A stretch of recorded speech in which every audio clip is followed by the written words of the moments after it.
Hello नमस्कार साथियों, स्वागत है आप सभी का आपके अपने YouTube channel exam with Ashok में। आशा करते हैं कि आप लोग स्वस्थ होंगे और अपनी तैयारी बढ़िया से कर रहे होंगे। जैसा कि हमारी यूपीएसआई की जो प्रैक्टिस सीरीज चल रही है उसमें का आज का जो सेट नंबर है 17 है। यूपीएसआई में मैथ्स एक ऐसा सब्जेक्ट है जहां से आपका पूरे पूरे मार्क्स लाने के पूरे चांस हैं। मतलब 40 क्वेश्चन 100 नंबर के, आपके 100 में 100 आ जाएंगे।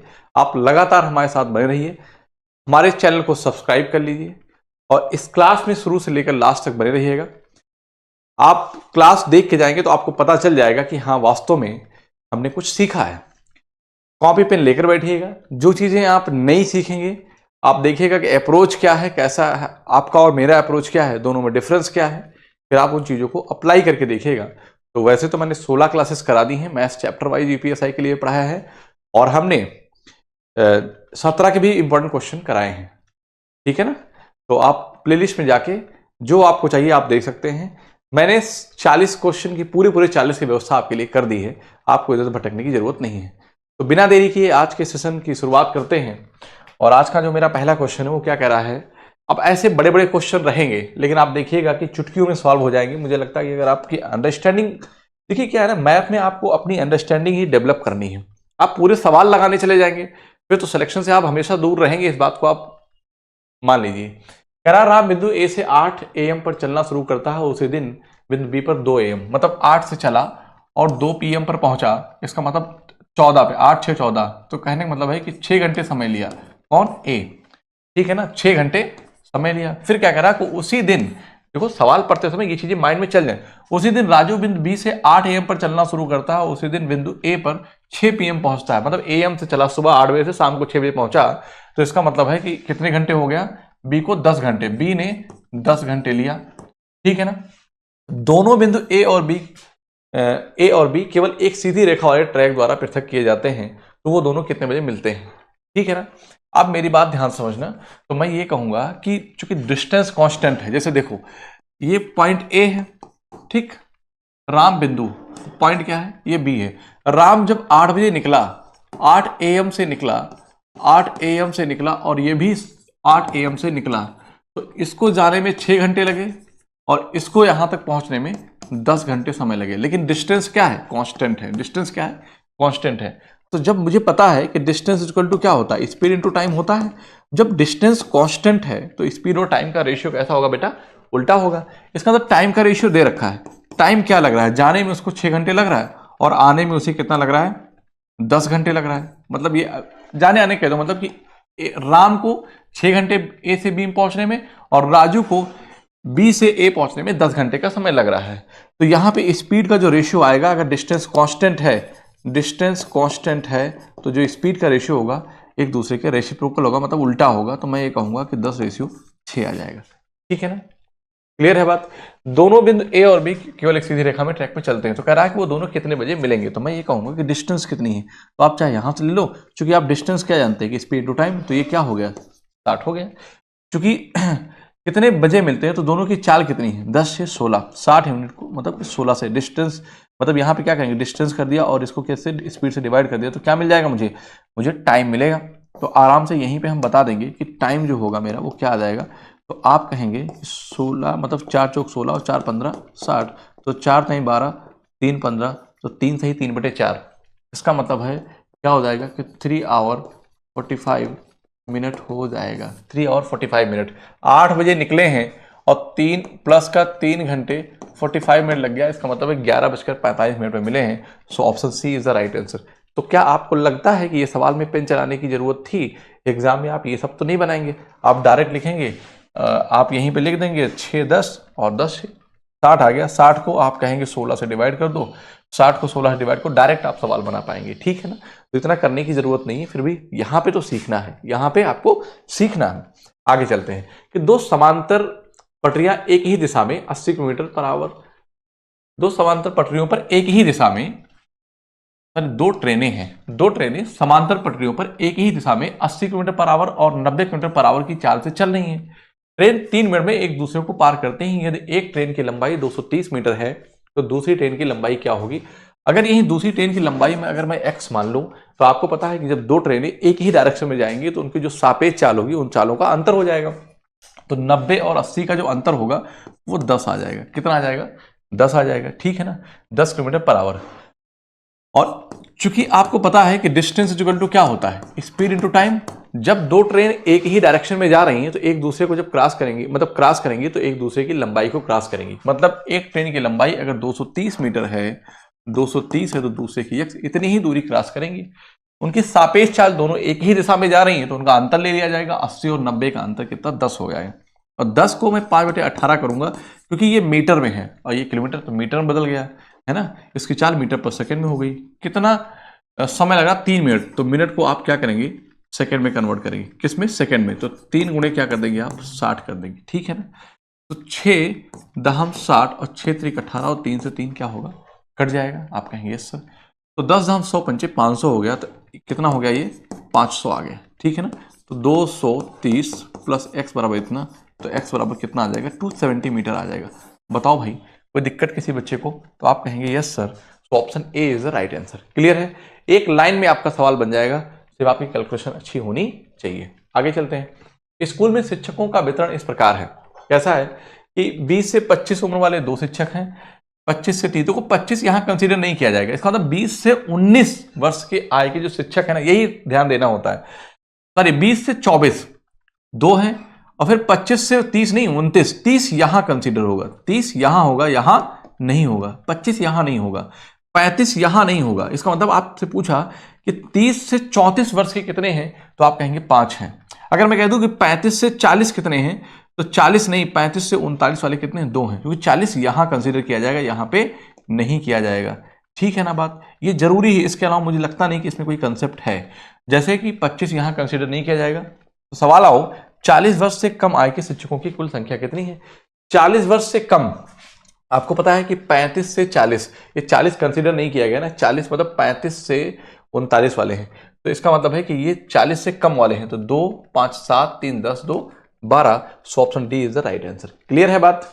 अगर इतनी बात आपको पता है, फिर आप सवाल, ऐसे सवालों को बहुत तेजी से कर पाएंगे। ठीक है, आगे चलते हैं। कह रहा है 5 संस्थानों में नामांकित उम्मीदवारों की कुल संख्या 7500, एल नहीं कुल हो जाएगा, ठीक है ना। और कह रहा है 5 संस्थानों में परीक्षा में उत्तीर्ण होने वाले, मतलब कहने का है कि जितने भी रजिस्ट्रेशन हुए हैं नामांकित उम्मीदवारों की संख्या और उत्तीर्ण होने वाले उम्मीदवारों की कुल संख्या कितनी है? 4000 है, ठीक है ना। तो ध्यान से समझिए, कह रहा है, आप सवाल पे आते हैं, ठीक है ना। अच्छा, यहां से हम कर लें तो मेरा क्या है, यहां पे ये वाला लिखा है, ठीक है ना। तो ये P है, ये क्या है? P है, ये Q है, ये R है, ये S है और ये T है। इस बात को कर लो तो यहां भी यही है, ये P है और ये Q है, ये R है, ये S है और ये क्या है? ये T है। दिख रहा है ना? आप कहेंगे यस सर। आगे सवाल की तरफ आते हैं। कह रहा है निम्नलिखित पाई चार्ट उन उम्मीदवारों को वितरण का प्रतिनिधित्व करते हैं जो एक प्रतियोगी परीक्षा के लिए नामांकित थे और उम्मीदवारों जिन्होंने 5 अलग अलग संस्थानों PQRS और T में परीक्षा उत्तीर्ण की। ठीक है, कोई बात नहीं। कह रहा है संस्थाओं QR और S में मिलाकर नामांकित उम्मीदवारों की कुल संख्या का, तो नामांकित कितने? रजिस्ट्रेशन वाले हैं 7500 टोटल हैं, तो QRS 7500 का कितना परसेंट है? आगे देख लो। संस्थानों उम्मीदवारों की कुल संख्या का संस्थानों QR और S से मिलाकर उत्तीर्ण उम्मीदवारों की संख्या से अनुपात कितना है?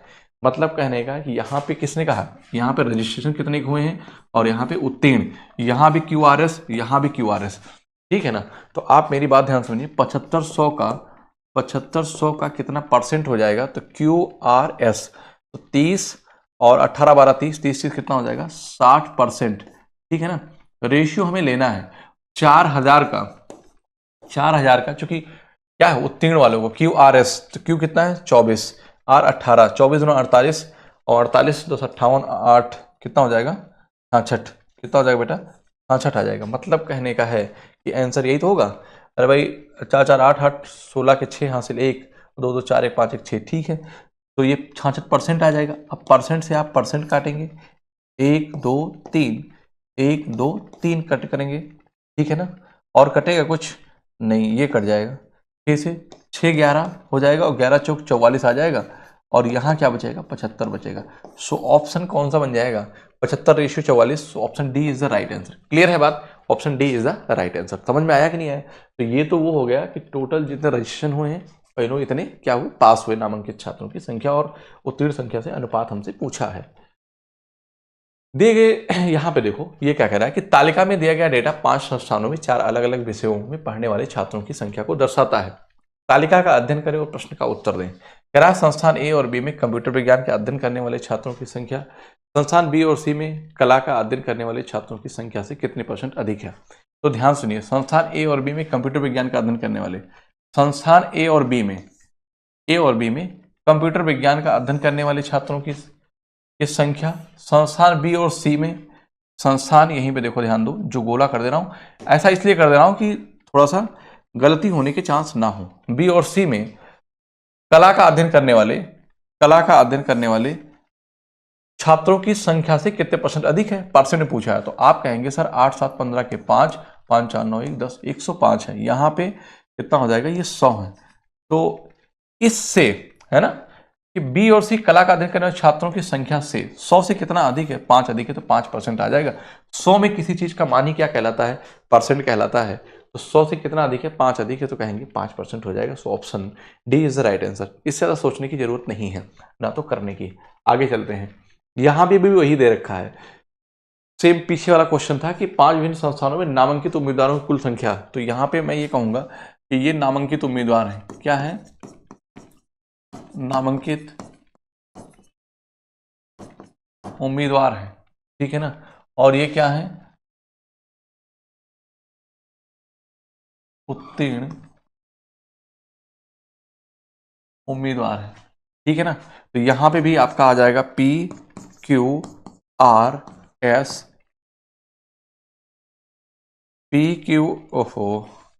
PQRST। सेम यहां से भी चलेगा ऐसे, ये P है, ये Q है, ये R है, ये S है, और ये क्या है, T है। सवाल पे आते हैं, सवाल पढ़ते हैं। उसने कहा कि जो नामांकित उम्मीदवार हैं उनकी कुल संख्या कितनी है, 7500 है। तो मैंने इनको माना है, तो यहाँ पे कितनी संख्या, 7500 है। और आगे कह रहा है कि उत्तीर्ण उम्मीदवारों की कुल संख्या जो है वो कितनी है, वो 4000 है। यहाँ पे एक चीज, परीक्षा उत्तीर्ण उम्मीदवारों की कुल संख्या 4000 है, ठीक है ना। संस्थान क्यू के लिए उत्तीर्ण प्रतिशत क्या है, पहले बताओ उत्तीर्ण कैसे निकालोगे। जैसे आपकी क्लास में 40 बच्चे हैं और 40 में कितने पास हुए, मान लीजिए कि 10 पास हो गए, तो 40 में इतने होंगे ना। तो टोटल संस्थान क्यू की बात करें, संस्थान क्यू में टोटल कितने छात्र हैं, तो आप कहेंगे सर कि 7500 का 30%। तो 7500 का जब 30% निकालेंगे तो 75 गुणे क्या हो जाएगा, 30 हो जाएगा। क्यू में टोटल नामांकित छात्र कितने हैं, ठीक है ना। और उत्तीर्ण की बात किया है, तो कितने उत्तीर्ण हुए हैं क्यू में, 4000 का 24%। तो 4000 का 24% निकालेंगे तो 40 गुणे क्या हो जाएगा, 24 हो जाएगा। और यहाँ पे परसेंट निकाला तो क्या हो जाएगा, 100 हो जाएगा, ठीक है ना। यहीं पे क्या करेंगे, 25 तिया 75 और 25 चौका 100 कर देंगे, ठीक है ना। क्लियर है बात। और इससे इसको कैंसिल करेंगे, 3 अठे क्या हो जाएगा, 24 हो जाएगा, ठीक है ना। 4 चौक 16 अठे 128/3, 128/3 आप करेंगे तो 3 चौक 12, ठीक है ना। 3 चौक 12 और 3 गुना 6, 2 8, 3 चौक 18, 42.6 आ जाएगा। तो एक ही ऑप्शन है, 42.7% होगा। So option A is the right answer. हालांकि आपको दिख नहीं रहा होगा यहाँ पे ये, लेकिन देख लो, ठीक है, दिख रहा है। तो आपका ये आंसर हो जाएगा कि 42.7% और 48 80 71.1। तो आपका ऑप्शन क्या आ जाएगा, option A is the right answer. Clear है बात, आप कहेंगे यस सर कोई दिक्कत नहीं। आगे चलते हैं, ठीक है। करा कि एबीसी एक समबाहु त्रिभुज है, पी क्यू आर भुजाओं ए बी बी सी और सी सी ए के मध्यबिंदु हैं। यह त्रिभुज एबीसी की भुजा की लंबाई 8 सेंटीमीटर है। तो त्रिभुज पी क्यू आर का क्षेत्रफल क्या होगा। तो ऐसे सवाल जब भी आए, मतलब कह रहा है कि ए बी सी एक त्रिभुज है, ए बी सी एक त्रिभुज है, ठीक है ना। अगर ए बी सी त्रिभुज है तो ए बी बी सी के जो मध्यबिंदु है, ये मतलब ये वाला ये वाला ये वाला एक त्रिभुज बनेगा। तो आपको पता है ना कि चूंकि समबाहु त्रिभुज है और मध्यबिंदु से मिलाया गया है, तो आप ये मानिए कि जिसका जितना क्षेत्रफल इसका होगा उतना ही इसका होगा, इतना ही इसका होगा, इतना ही इसका होगा। तो टोटल क्षेत्रफल 4 आएगा, 4 का एक हिस्सा होगा 1/4। तो टोटल का 1/4 हो जाएगा। और टोटल कितना है, √3/4। और इनकी भुजा कितनी 8 है। तो आप कहेंगे सर 8 का स्क्वायर कितना हो जाएगा, 64। 4 चौक 16 चौको क्या हो जाएगा, 64। इसका मतलब आपका आंसर आ जाएगा सर 4√3 सेंटीमीटर स्क्वायर। तो option C is the right answer. Clear है बात, आप कहेंगे यस सर, एक पैसे की भी कोई दिक्कत नहीं है यहां तक। अगले सवाल की तरफ आते हैं। कह रहा है कि त्रिभुज ABC में AD कोण A का समद्विभाजक है। AB 5 सेंटीमीटर, AC 7.5 सेंटीमीटर और BC 10 सेंटीमीटर है, तो BC के मध्यबिंदु को D की दूरी क्या है? ठीक, मान लीजिए कि आपसे ये कह रहा है कि ABC क्या है बेटा? ABC AD कोण A का समद्विभाजक है। समद्विभाजक है मतलब ये कहता है कि ये समझो कि अब जरूरी नहीं है कि ये मिड पॉइंट पे है, लेकिन ये जो AD है ना, कोण A को दो इक्वल पार्ट में वो क्या कर रहा है बेटा? डिवाइड कर रहा है। तो थ्योरम क्या कहती है कि अगर किसी त्रिभुज में एक कोण को समद्विभाजित करने वाली रेखा जिस भी दूसरी साइड पर मिलती है, उसके अतिरिक्त जो जो दो भुजाएं होंगी उनका अनुपात और उनके बीच के अनुपात के बराबर होता है। मतलब नहीं समझ में आया? AB कितना दे रखा है बेटा? 5 सेंटीमीटर दिया है, और AC कितना दे रखा है? 7.5 सेंटीमीटर दे रखा है। ठीक है ना? यहां पे ये पूरा क्या दे रखा है कि 10 दे रखा है। क्योंकि ये कोण एंगल बाइसेक्टर की थ्योरम से क्या कहेगा कि इसका अनुपात बटे इसका अनुपात बराबर ये अपान ये। तो मैं कहूंगा क्या कि BD अपान, ध्यान से, BD upon DC is equal to कितना हो जाएगा कि 5 अपान 7.5। हमसे पूछा क्या है लास्ट में कि BC के मध्यबिंदु से D की दूरी है ना, तो BC का मध्यबिंदु से D की दूरी, मध्यबिंदु कहाँ है पहले ये पता करो, वहां से D कितनी दूर है ये बताना है। मतलब हमें D की दूरी पता करना है। कहाँ से? मध्यबिंदु से। मध्यबिंदु तो पता नहीं है, तो मुझे निकालना पड़ेगा कि BD कितना है, कितना। ठीक है ना? तो मैं ये कहूंगा कि जो मध्यबिंदु होगा वो 5 होगा। अरे भाई 10 है तो 5 होगा। ठीक है ना? तो BC के मध्यबिंदु बिंदु से D की दूरी है ना, मध्यबिंदु से। तो आप मेरी बात यहां समझेंगे तो मैं इसको यहां पॉइंट हटाऊंगा, ये हो जाएगा 25 दूना 50, 25 3 75। मतलब BD और DC का जो अनुपात 2:3 होगा। तो 10 की वैल्यू कितना है? 2:3 में है। ठीक है ना? तो इसको 5 से डिवाइड करेंगे तो 5 दूना 10, 1 यूनिट की वैल्यू 2 है। तो यहीं पर हम क्या कहेंगे? 4 और ये क्या हो जाएगा? ये 6 हो जाएगा। 4 और 6। तो BD अगर 4 है और DC क्या है? 6 है, तो DC कितना है? 6 सेंटीमीटर है, और BD क्या है? 4 है। BD क्या है? 4 है। आप मुझे बताइए कि पूछा है आपसे सवाल में कि जो BC का मध्यबिंदु कहाँ होगा? आप कहेंगे सर 5 यहाँ होगा। मान लीजिए यहाँ 5 है। अरे भाई BD 4 है तो ये 5 होगा। 5 पे इधर 5 है, इधर 5 है। हालांकि ये कितना होगा? तो ये 4 1 5, ये भी 5 हो जाएगा। ठीक है ना? तो कह रहा है कि मध्यबिंदु से D की दूरी, ये आपके D की दूरी, मध्यबिंदु ये है तो D की दूरी कितनी हो जाएगी? तो आप कहेंगे सर 1 होगी। कितना होगा? 1 होगी। So option D is the right answer. Clear है बात? समझ में आई कि नहीं आई? अरे मध्यबिंदु ये है आपका, ये जो है वो आपका मिड पॉइंट है। यहां से यहां तक की दूरी कितनी है? अगर 4 है, मध्यबिंदु ये है, तो 5 होगा कि नहीं होगा? आप कहेंगे यस सर। अगर मैं ये कह दूं कि ये दूरी यहां से यहां तक की 6 है, यहां से यहां तक की 6 है, तो 6 में से कितना होगा? तो 1 घटा दो, तभी तो ये 5 बनेगा। ठीक है? So option D is the right answer. Clear है बात? आगे चलते हैं। एक समांतर श्रेणी का तीसरा और छठा पद क्रमशः 19 और 37 है। ठीक है? 13वां पद क्या है? आपसे ये पूछा गया है कि 13वां पद क्या होगा। तो ये पता है कि जब तीसरा पद है ना, जो थर्ड और सिक्स टर्म जो है वो 19 और 37 है। क्या है? 19 और 37 है। तो 13वां पद क्या होगा? 30th टर्म क्या होगा? ठीक है ना? तो आप मेरी बात ध्यान समझिए कि 19 से क्या है? 37, कितने का डिफरेंस आया है? 18 का। और 3 से 6 जाने में कितना डिफरेंस हुआ है? आप कहेंगे 3 का। 3 + 3 6 है। तो इस 18 को 3 से डिवाइड करेंगे तो इसका मतलब है कि एक, मतलब कि जैसे 3 सा, 4 और 5, एक के बीच में गैप कितने का? 6 का गैप है। तो मैं ये कहता हूं कि 6 से 13 जब पहुंचेंगे, 6 से 13 पहुंचने में मुझे 7 6 13 7 का गैप मिलेगा। मतलब कि 7 का गैप मिलेगा, तो एक गैप 6 के बराबर है, तो 7 6 आप कहेंगे सर 42 के बराबर है। तो 37 में जब 42 जोड़ूंगा तो जो आएगा वो इसकी वैल्यू आ जाएगी। तो 7 2 9 और 4 3 7, 79 आ जाएगा। So option A is the right answer. Common difference आपने सिंपली निकाल लिया, आपका आंसर निकल गया। 1 3 5 7 प्लस, मतलब 1 + 3 + 7 + 5, मतलब 5 + 7 plus dot dot dot plus 79 का मान क्या है? आपको पता है कि 1 से 79 तक कितने टर्म होंगे, पहले ये पता कर लो। और ये कैसा इसका नेचर है? तो आप कहेंगे सर विषम संख्याओं, क्रमागत विषम संख्याओं का सम है ना। और प्रथम n क्रमागत संख्याओं का जो विषम है या योग पूछा जाए, प्रथम n क्रमागत विषम संख्याओं का योग पूछा जाए तो आप कहेंगे सर उनका स्क्वायर होता है, ठीक है ना। जैसे मैंने कहा, आप समझिए, जैसे मैंने कहा कि 1 3 5 कितनी संख्याएं हैं, 3 है, तो मैंने कहा प्रथम 3 क्रमागत संख्याओं का योग क्या होगा, तो मैंने कहा 3 का स्क्वायर होगा, तो कितना बनेगा 9। आप जोड़ के देखिए बन रहा है क्या, आप कहेंगे यस सर, ठीक है ना। तो मैं कहूंगा कि यहीं पे एक फॉर्मूला लिख देता हूं कि मैंने संख्याओं का नेचर पता कर लिया किस प्रकार की है।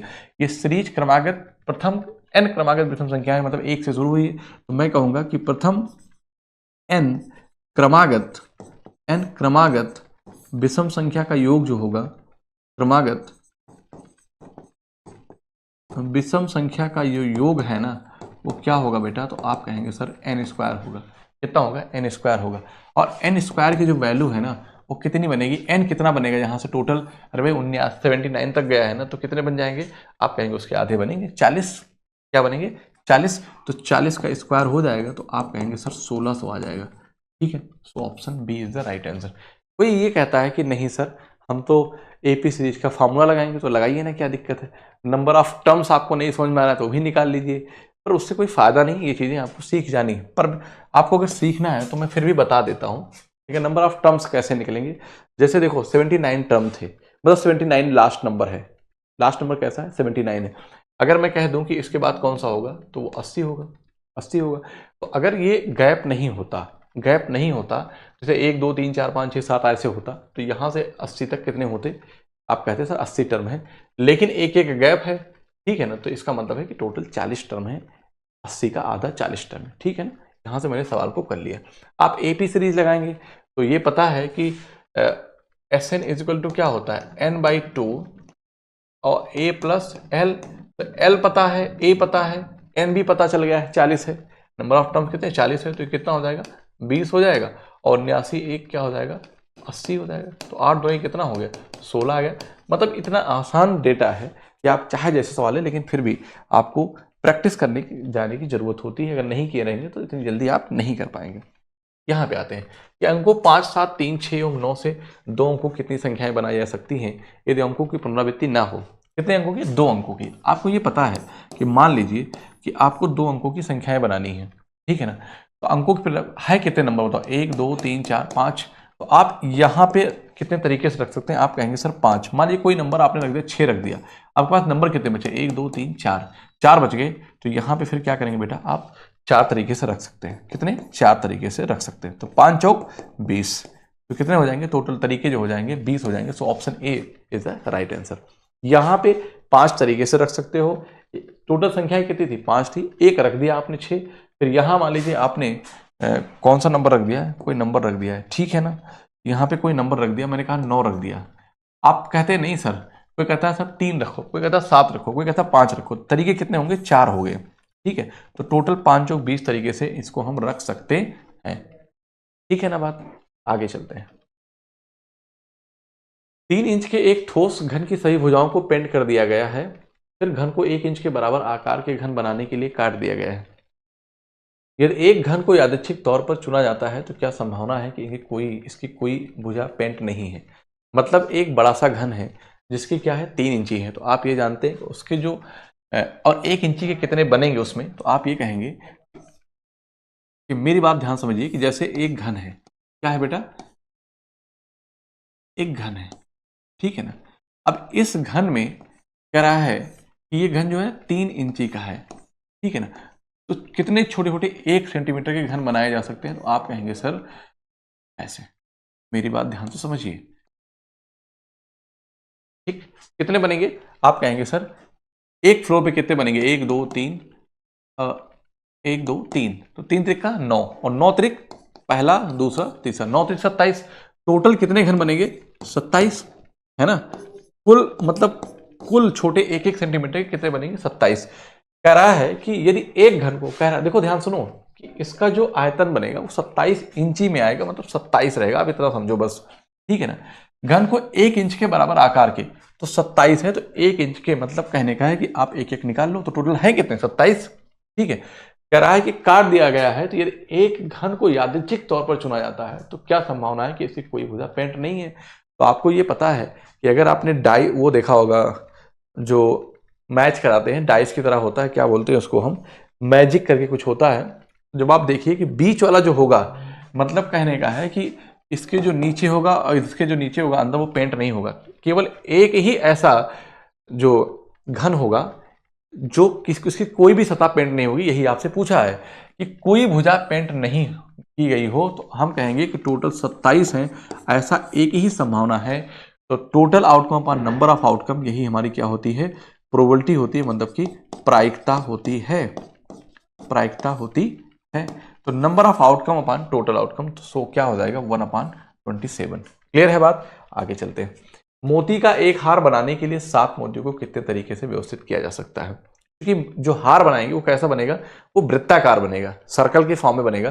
तो इसलिए क्या हो जाएगा, हार बनाएंगे 7 मोतियों को, तो हम ये कहेंगे मोती कितने 7, तो इसका फॉर्मूला कहता है कि n-1 का फैक्टोरियल अपान क्या हो जाएगा 2 हो जाएगा। तो यहाँ पे n की वैल्यू कितनी है सर, 7 है। n की वैल्यू कितनी है 7, सर्कुलर फॉर्म में बनेगा, इसलिए ये फार्मूला होता है वृत्ताकार बनाने के लिए। किसके लिए? वृत्ताकार बन रहा है इसलिए। तो हम यहीं पे कहेंगे 7 - 1 क्या हो जाएगा, फैक्टोरियल का 6/2 कह दो, ठीक है ना। और 6 × 2 करोगे तो 6 × 5 × 4 × 3 × 2, ठीक है ना। और इसको 2 से डिवाइड करूंगा तो कैंसिल हो जाएगा। 6 × 3 = 12, 120 दिया, 12 × 36 360। So option B is the right answer. तो option B is the right answer. Clear है बात? आप कहेंगे यस सर, कोई दिक्कत नहीं है। दी गई गुणोत्तर श्रेणी का योगफल ज्ञात कीजिए। इस क्वेश्चन पे आप ये मानिए कि आपके पेपर में एक सवाल गुणोत्तर श्रेणी का आना ही आना है, इस तरह वाला। इससे आसान सवाल आप नहीं उम्मीद कर सकते। भाई इसमें क्या है सवाल में? सवाल गुणोत्तर श्रेणी के जो मतलब कि n पदों का योगफल होता है। अगर देखो मैं बता देता हूं फॉर्मूला, जो गुणोत्तर श्रेणी है ना, गुणोत्तर श्रेणी के जो n पदों का योग होता है, n पदों का जो योग होता है वो बेटा कितना होता है? तो अब 2 कंडीशन है।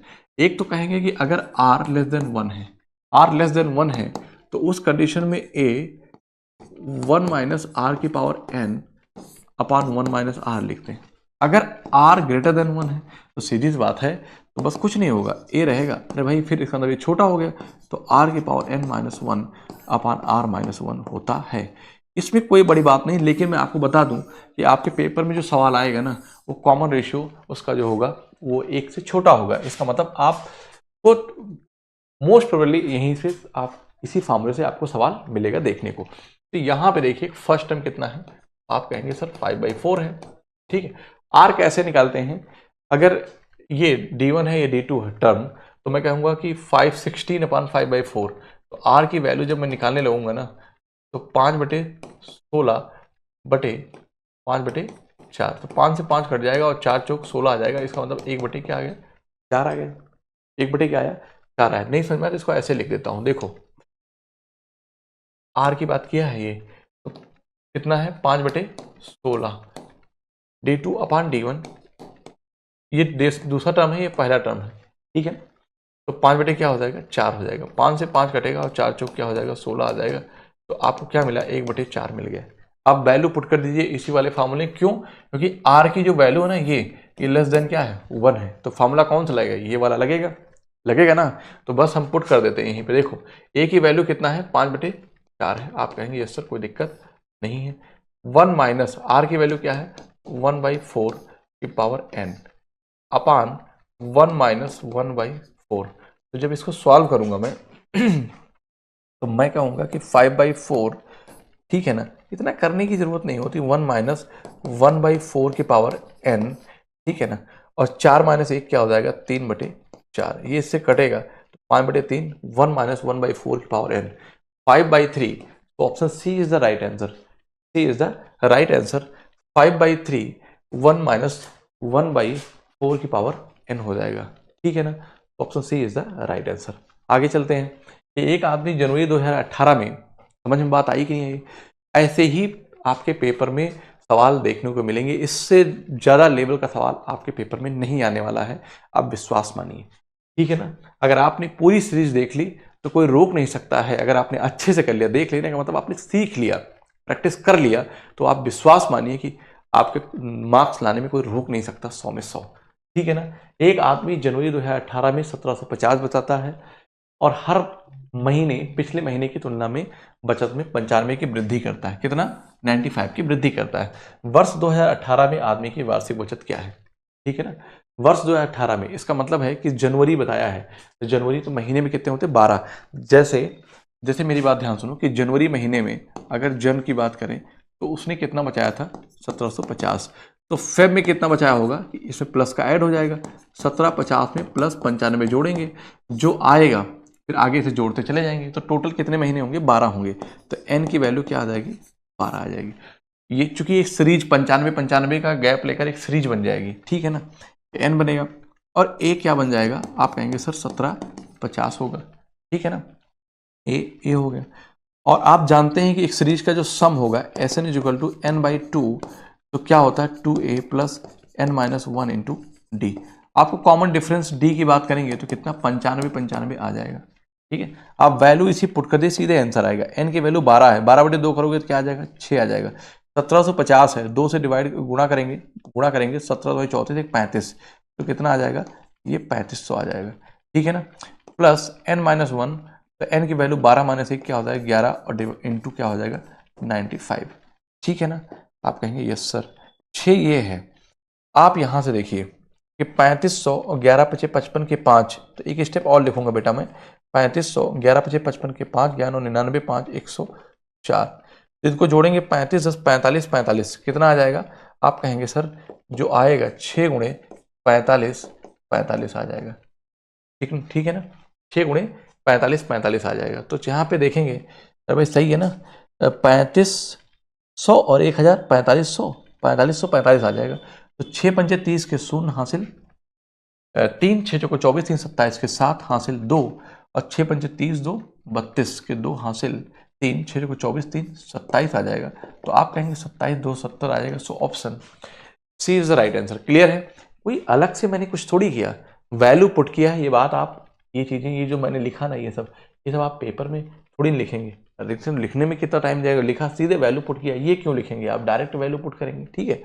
तो कैलकुलेशन आपकी अच्छी होनी चाहिए। यहाँ पे हालांकि 4 4 8 और 5 5 10, कुछ मल्टीपल नहीं बन रहा था, मल्टीपल बन नहीं रहा था 11 का, नहीं तो हम वहां से ऑप्शन लगाते ना। तो देखिए इतना पता था कि 5 4 9 5 4 9 9 का मल्टीपल होगा। आप देख लीजिए 9 का मल्टीपल कहाँ बन रहा था? 7 2 9, ये नहीं है, ये नहीं है, 7 2 9 ये भी नहीं है, ठीक है, 7 2 9 ये भी नहीं है, एक ही ऑप्शन है 7 2 9 7 2 9, यही। हम 9 का मल्टीपल चेक कर लेते तो हम यहाँ से बता, मतलब ये गुणा ना करते, ये गुणा हम ना करते, डायरेक्ट बता देते कि आंसर वही होगा जो 9 का मल्टीपल होगा।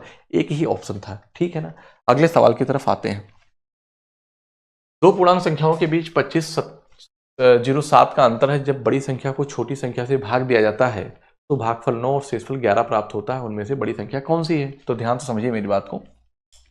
दो पूर्णांक संख्याएं, अगर मैंने कहा x और y है, उनके बीच का अंतर अगर मैं यहीं पे कह दूं कि x माइनस वाई जो है ना, वो कितना है? 25.07 है। फिर आपसे कहा है कि जब बड़ी संख्या को, मतलब x को y से डिवाइड किया जाए तो भागफल 9 और शेषफल 11 आता है। तो यही बड़ी संख्या जो है ना, ये है। तो x की वैल्यू जो मिलेगी वो 9y प्लस 11। हम डायरेक्ट, हमसे क्या पूछा, उनमें से बड़ी संख्या क्या उनसी है? हम कुछ नहीं करेंगे, हम सीधा ये कहेंगे कि अगर हमसे यही x का मान पूछा गया है तो मैं कहता हूं कि इसी फॉर्म में अगर नंबर कोई लिख दूं तो जो आएगा 9 का मल्टीपल होगा प्लस 11, मतलब कि संख्या प्लस 11 लिख दूं, जो संख्या बनेगी, कोई संख्या, मतलब एक संख्या दी गई है ना, उसको मैं इस फॉर्म में लिख दूं, संख्या यही कोई है, और इस फॉर्म में जब मैं लिखूंगा तो मैं कहूंगा कि 9y है ना, तो संख्या मतलब कि 9y प्लस 11 की फॉर्म में लिखूं, तो जो पहली संख्या बनेगी 11 को छोड़कर वो 9 का मल्टीपल होना चाहिए। जैसे मैंने ये कहा कि अगर मैं 11 घटाऊं, इसको मैं क्या लिख सकता हूं? इस वाली को। तो आप कहेंगे कि सर 2702 प्लस 11 लिख दो तो 13 हो जाएगा। क्या 2702 मतलब ये 9y की वैल्यू है? क्या है? 9y प्लस 11 की वैल्यू है, ठीक है। क्या ये नंबर 9 का मल्टीपल है? तो 7 दोनों नहीं है, तो इसका मतलब ये ऑप्शन नहीं बन सकता, ये ऑप्शन नहीं बन सकता, ठीक है। आप कहेंगे ये सर कोई दिक्कत नहीं, ये ऑप्शन नहीं होगा। यहां पे चेक करेंगे तो ये कितना है? 11 8 19, इसका मतलब है इसको मैं क्या लिखूंगा? 2808 प्लस 11। तो आप क्या बताइए कि ये नंबर 9 का मल्टीपल है क्या? अरे भाई 9y प्लस 11, तो मैं देखूंगा कि 9 का 8 8 16 2 18, यस है। तो अभी मैं कहता हूं ये वाला है, मैं आंसर नहीं मानता, इधर आ जाऊंगा, ठीक है ना। इसको मैं क्या लिखूंगा? 11 घटा दूंगा तो मतलब कहने का हो जाएगा 6 और 7, ठीक है ना। तो हाँ ठीक है, मतलब कहने का ये हो गया कि मैं 11 घटा दूंगा तो ऐसे लिख दूंगा, तो 2676 प्लस 11 है ना, 76 10 86 और 1 87 हो जाएगा। आप देखिए क्या ये नंबर 9 से कटेगा क्या, 7 2 9 6 6 12, ये नंबर नहीं कट रहा है। यहाँ पे मैं क्या करूंगा, तो 20 11 क्या होता है 31 होता है, तो 31 20 लिखूंगा और प्लस 11 लिख दूंगा। क्या ये नंबर 9 का मल्टीपल है क्या, 3 2 5 1 6 नहीं है, तो ये भी नहीं होगा। So option C is the right answer. Clear है, option C is the right answer. Clear है, तो यहां आप देख लीजिए डायरेक्ट हमने बना दिया। ठीक है, आप चाहें तो यहां से क्या करें, फिर इसको कैलकुलेट करेंगे। यहां पे आपको x की वैल्यू निकालना है, तो y इक्वल टू क्या लिखेंगे, यहीं पे आप लिख देंगे कि y इक्वल टू जो होगा x माइनस 2507 आएगा। ठीक है ना, और ये वैल्यू आप पुट करेंगे x बराबर 9 x माइनस 2507 प्लस क्या होगा 11 होगा। आप करोगे कैलकुलेट तो यही आएगा, पर इतना करने की जरूरत है क्या, ये 9x है और ये 25 9, मतलब कि 9 गुणे 2507 है ना, प्लस 11 और ये x है, ये कितना 8x आएगा। मतलब कहने का कि 8x बराबर जो होगा 25 या 225 और 225, मतलब कहने का है कि 225 दो जीरो आएगा और 9 से 63 कितना 225, मतलब 22,563 आ जाएगा। ये कितना आ जाएगा 22,563 प्लस 11 करेंगे, 63 में आप देखिए यहाँ पे कितना हो जाएगा बेटा आपका ये, तो 3 1 4 ठीक है, और 6 1 7 और 2 2 5, 8 से कट करिए तो 8 2 16 4 और 2 6 65, 8 64 और 1 65, 8 2 16,